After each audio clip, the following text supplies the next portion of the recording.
आइए हम अपने इस चैनल पे पुष्पभूति वंश या वर्धन वंश के बारे में जानकारी एकत्र करते हैं। गुप्त वंश के पतन के बाद जिन नए राजवंशों का उदय हुआ था उसमें मैत्रक, मैखरी, पुष्पभूति, परवर्ती गुप्त, गौड़ प्रमुख हैं।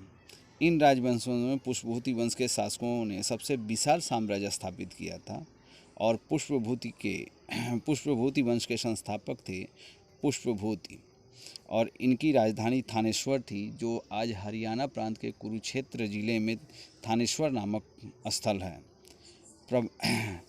वर्धन डायनेस्टी का सबसे प्रतापी राजा प्रभाकर वर्धन था, लेकिन इस शुरुआत में ये सामंत हुआ करता था और बाद में ये अपने आप को स्वतंत्र घोषित कर दिया और यह एक बहुत प्रभावशाली शासक था। जब आप अपने आप को स्वतंत्र किया तो महाधिराज और परम भट्टारकर की उपाधियों से अपने आप को विभूषित किया था।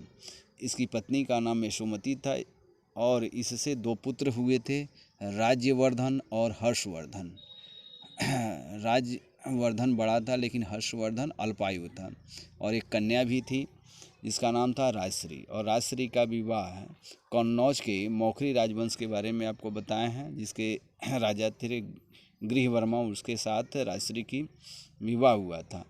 मालवा के शासक के बारे में भी आपको बताया है कि मालवा में भी एक डायनेस्टी उदय हुई थी, उसके शासक थे देवगुप्त ने कन्नौज के मौखरी राजवंश की ही राजा गृहवर्मा की हत्या कर दी और उसकी पत्नी राजश्री यानी हर्षवर्धन की बहन राजश्री को बंदी बनाकर कारागार में डाल दिया। और इसकी सूचना जब राज्यवर्धन को मिली तो वह तुरंत देवगुप्त को मार डाला। लेकिन मारने के पहले जब थोड़ी सी कहानी आपको बताते हैं कि राजवर्धन जब जिस समय युद्ध में संलिप्त था, युद्ध कर रहा था, उस समय प्रभाकर वर्धन की मृत्यु हो गई और वापस जब आया तो वह इतना वैराग्य हो गया कि उसने अपने भाई को कहा कि तुम राजा बन जाओ और मुझे राजपाट नहीं चाहिए। लेकिन उसी समय में उसके एक गुप्तचर ने उसको सूचना दी कि देवगुप्त ने गृहवर्मा की हत्या कर दी है और राजश्री को कारागार में डाल दिया है। तो वह अपने सेना लेके देवगुप्त के ऊपर चढ़ाई कर दिया और देवगुप्त की हत्या कर दिया। लेकिन उसमें हत्या करने के बाद देवगुप्त के जो मित्र गौड़ नरेश थे शशांक ने वह धोखा या षड्यंत्र के विरुद्ध राज्यवर्धन की हत्या कर दी। शशांक जिसने राज्यवर्धन की हत्या किया था वह शैव धर्म का अनुयायी था और उसने महात्मा बुद्ध के बोधि वृक्ष को, जिसके नीचे महात्मा बुद्ध ने ज्ञान प्राप्त किया था, उसको कटवा दिया था।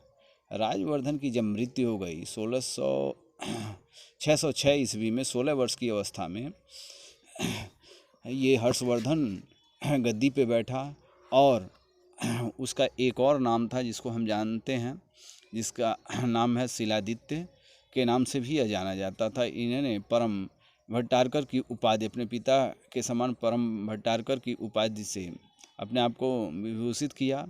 हर्षवर्धन ने शशांक को भी पराजित करके कन्नौज पर अधिकार कर लिया, उसको अपनी राजधानी बना लिया और कन्नौज और ये इनका साम्राज्य दोनों एक हिसाब से चलता रहा, यानी थानेश्वर दोनों मिली जुली सहयोग से चलता रहा या कैसे चला, इसके बारे में इतिहासकारों में मतभेद है।